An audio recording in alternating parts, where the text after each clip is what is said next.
Life is busy, so busy. But so often we let other people and other things run our schedules. And in the process of allowing this to happen, what really matters to us gets bumped. Things like time with our spouse, date nights or fun nights, or just time to hang out. We want to help you out with that in today's show. Welcome to the Only You Forever podcast. If you want to build a thriving, passionate marriage, we've got the research, the truth, and the answers you've been looking for. And now, here are your hosts, Caleb and Verlinda Simone Gendel. Hey everybody, this is episode number 58, and we're going to be talking about creating time together. We're talking about this because so many of you have told us that this is really a huge challenge for you. Life gets busy. Maybe kids come along, and next thing you're just captains on two boats that happen to moor at the same dock. Oh, that's good. Thanks. Yeah, I like that. I made that up myself. Did you really? Yeah. Wow. Okay, so let's start by normalizing this a little. We all hit phases like this in life. Yes, absolutely. Yeah. Yep. So if this is you right now, don't worry. It doesn't mean your marriage is toast. You've done very well just to recognize it. And what we're going to talk about is designed to help you change things for the better. And, you know, sometimes, Rolanda, we get so serious about life, we forget to create good times together. But in the Bible, there's this phrase at the start of a verse found in Ecclesiastes 9:9, which says, enjoy life with your wife. Really? What a great little phrase, right? Yeah. Yeah. So I think, you know what? God is right behind our topic today. I'm going to quote that to you all the time. Okay. And I'll quote back, happy wife, happy life. All right. Marriage researchers have known for a long time that happily married couples enjoy leisure activities together. This is evident in research back as far as 1951. So wow. Married people have been having fun for quite a while. Yeah, that's good. Yeah, it is. Now, this particular pair of researchers, they wanted to look particularly at that crowd of married folk who are transitioning to parenthood for the first time. Mm-hmm. And they found that initially leisure time dropped, but then it started to go back. When they had a baby? Yeah. Okay. It started to go back up after the first several weeks of new parenting had passed. But what was particularly interesting is they looked at the leisure before marriage. And if there was shared leisure prenatally, there was more marital love and less conflict 1 year after the birth. Oh, okay. If there was only independent leisure prenatally, there was less love and more conflict 1 year later. Wow. So moral of the story, creating shared leisure time is good. Yeah. And we've talked about building positives into our marriage in past episodes as a way to buffer against future stress. It just underscores that one more time. Okay. I just think that's amazing. Like, it's not leisure time that it's important. It's the shared leisure time. So it's true. Enjoy life with your wife. It works. Oh, I like that. Yeah. You were supposed to quote it though. Now, oh yeah. The good news is that in marriages today, more married couples are sharing leisure time than what was happening in 2003, 1975, or back in 1965. Again, more kind of prehistoric research. Oh. Prehistoric, pre-Caleb. Yes. But it's more in-home social activities that are happening now, okay? What does that mean? It's happening inside the house rather than out in the community. Okay, yeah. And not the rabbit trail on that, but that's kind of an interesting thought to go down. But in this particular bit of research, what they found was that dual earner couples, like where they're both making an income, they spend less time in the presence of their spouse than single income couples. Yeah, okay. Because they're both earning, right? Working, yeah. So if you're a dual earner couple, this is going to be tougher for you.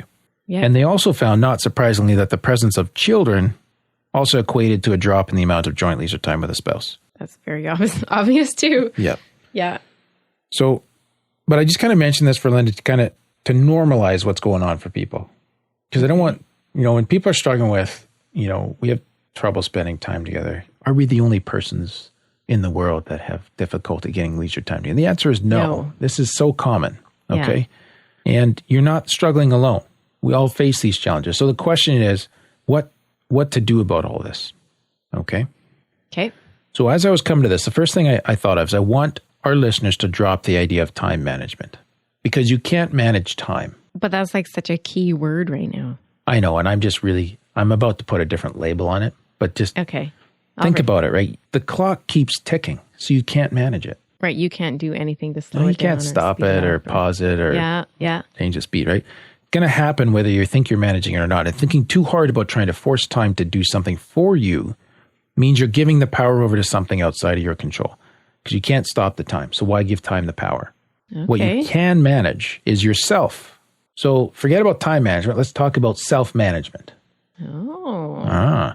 Yep. So on this note, I've got something that I think our listeners are going to find super useful. And as a special gift to our subscribers, I'm packaging up my one-page weekly planner that I have in Microsoft Excel. Yeah. I use this to plan my week every week, and you get to see how I do it, and you can customize it for yourself. And in this planner, you'll see that I have specific slots, as it relates to our topic today, with Verlinda's name on them. So you can use it for planning your work week, but also your time outside of work. Now, this level of planning is not for everybody. I already know that from some funny discussions I've had with good friends, okay? Yeah. But if you're really serious about managing yourself, you'll find this to be a great tool. And I'll tell you how to get in that in just a moment. But before we go there, Verlinda, I think we should just talk about what it was like for you to initially see yourself in a slot on my calendar or see your name. Because I know some of our listeners are going to be like, what? You've got to be kidding me. Yeah. So how was that for you? Initially, I think it really irked me. Like I was put down as a slot on the calendar, like, eat breakfast, have a shower, talk to my wife. Yep. And I felt like it really lowered me, I guess, and I didn't really feel special. But as time went on and I saw that, no, this was like special time that was just for me. And I could talk to my husband all these other times too. I wasn't limited to this slot, but that was more like, now I almost feel special because no, that's my time. And you're not going to schedule something else and bump me. It's me. Does that make sense?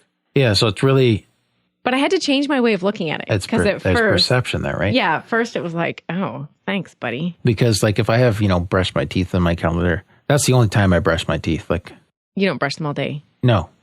But you and I have lots of other opportunities to interact outside of that time. Yeah. So I wasn't reducing you. No. To a slot. But it almost felt like that at first. Yeah. So what could I have done better at the start so that you weren't offended by it? Oh, boy. This is unscripted, folks. I'm just... Yeah, putting me on the spot here.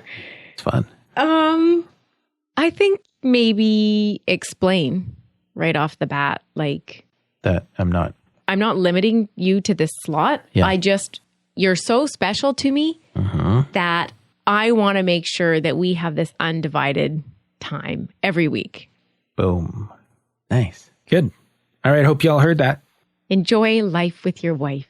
Yes. Very good. Okay. Anyway. If you want access to this Microsoft Excel file, you can download that. I will email you a link.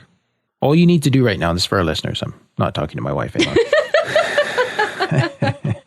I'll get my phone. All you need to do right now is text the word podcast to 9292 spouse. Message and data rates may apply from your cellular provider. But once again, all you need to do is text the word podcast to 9292 spouse. And so just go ahead, hit pause on your cell phone right now if you're listening to us on your cell phone.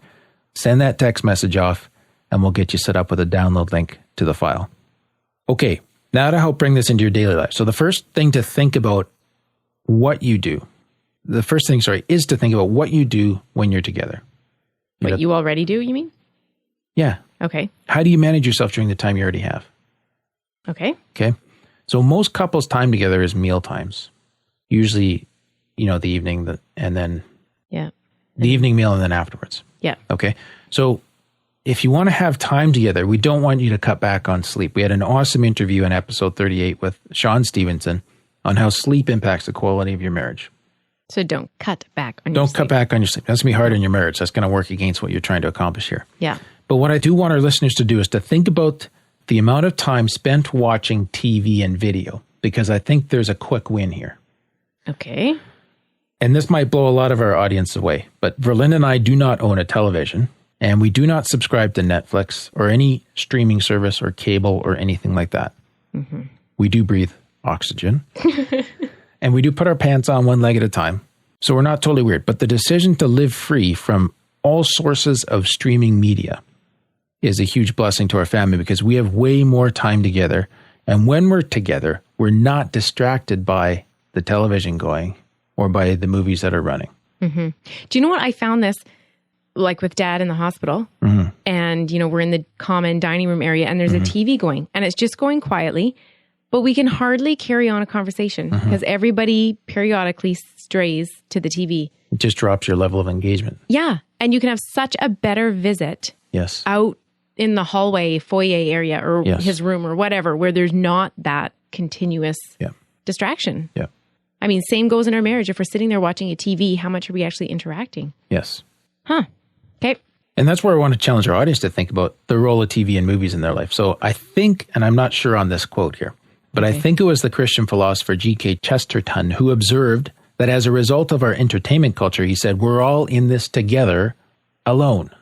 And you think about it, you can have the whole family in the living room together and they're all alone because they're individually engaged towards the box or the flat screen now, right? Yeah. Yeah. Not towards each other. So I want you to look at the time you have together and figure out how you can take the word alone out of that phrase. We're all in this together alone. So what are the activities that you're doing? And this is back to self-management. What are the activities that you're doing where, yes, you're together, but really you're not engaged with each other? And what do you need to change so that when you are together, you do have engaged time together? Oh, okay. Okay. So that's number one. And I think there may be a quick win there. Number two is going to be harder. This might take more of a long-term strategy, but I want to challenge you about your working hours. Yes. Because we often have more control of our working hours than we believe that we do.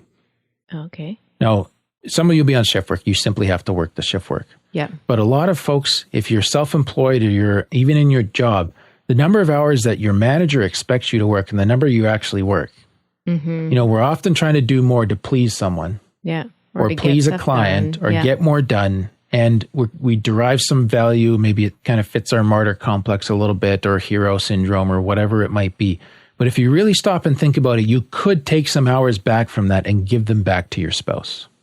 Yeah, it's like a trade-off. If I'm working 2 extra hours, I'm taking them away from like my wife and my kids. Yes. Or my husband and my kids. That's right. Now, to be fair, if you're an hourly employee, you may need those dollars just to be surviving in our economy right now. We don't want to be hard on you for that at all. Okay? That is what it is. But I think you can still be aware of that trade-off. Be aware of it and maybe, come up with a plan with your wife to work towards something that'll alleviate that for you guys. Yeah. But if you're salaried, which a lot of us are, and is not directly tied to the number of hours you work, there is more option to those hours than you think. So how can you work smarter? How can you work more effectively? How can you ultimately reduce those hours and give them back to your spouse, to your family? That's good. So a challenge to think about that, okay? And again, the research comes in here just to say, lack of time together is largely due to the combination of long working hours and the presence of young children. So we talked about the working hours and reducing those. You can't reduce the number of children. No. Okay? So you usually think you can't reduce the number of working hours, but sometimes you have to choose between your standard of living and your quality of life. Don't be fooled into thinking that those are the same thing. Yeah. It's really, really valuable to your marriage. And these particular researchers speak to this, to try even to eat together, to spend time together in the evening, to go out together from time to time. Yeah. Those things are so valuable for a marriage. And I know this is going to be a challenge, but I think if you can sit down together and you both want to achieve this outcome, you'll find ways to do so. I think that's the key point, is finding ways to do so. Like, I know a family and I think they've got 10 kids and there are some with different needs, special needs. And they have decided that no, Friday night is date night. And they go out every Friday night. Because they made it a priority, they find the ways to make that happen. Exactly. Because most of us would go like, oh, I can't even do it with 3 kids. Yeah. How could I do it with 10? But they say, no, I'm finding a way to do it. Yes. A little bit of encouragement there to do that. So have that discussion. Okay, in episode 54, we gave 10 ways to court your spouse, and we referred to this final piece of research, which I'm coming back to again, from the National Marriage Project. Yeah. And those researchers noted that husband and wives who engaged in couple time with their spouse at least once a week were approximately 3.5 times more likely to report being very happy in their marriages compared to those who enjoyed less quality time with their spouse. Wow. So that's just once a week, and it raises your happiness you can 3.5 times. You can multiply your happiness. Wow. Yeah. That's neat. So I think that's a case again for the slot on the calendar. Absolutely. Maybe with the right discussion beforehand. So you skip the early angst that I caused. Okay. And I hope this is just, with this factor, it's one more reason to compel you to really consider this seriously. This is what really matters. It really makes a difference. And even for us, every once in a while, it feels like our marriage kind of goes chilly. Yeah.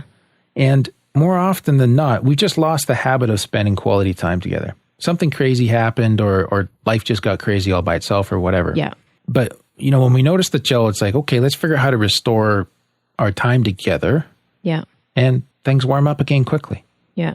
Right? You're really good at that, at like just phoning and saying, hey, do you want to have dessert together after the kids go to bed? Mm-hmm. Or something. And it just like, a little reset. Yes. Yeah. Good stuff. Okay. So once again, to help our listeners out with this, we have this Excel file just to help you plan a week out, and maybe you can make specific time appointments where you're going to do this and begin to build your life around being intentional about managing yourself. And that just starts with calendarizing your time together.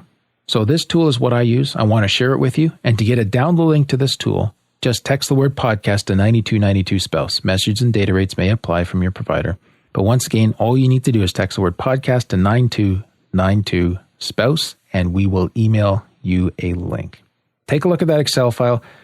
And if you need further help with this, because this issue is important to you guys, give me a call. We can set up some coaching. That's great. Well, we want to give a shout out. No, we want to give a shout out. I don't even know. We want to shout out a huge thank you. There we go. We want to shout out a huge thank you to those who left us reviews on iTunes this week. From Wake Up Your Why, they say, great listen and refreshing. The content is great. It's refreshing to hear a couple offering inspired guidance and marriage tips.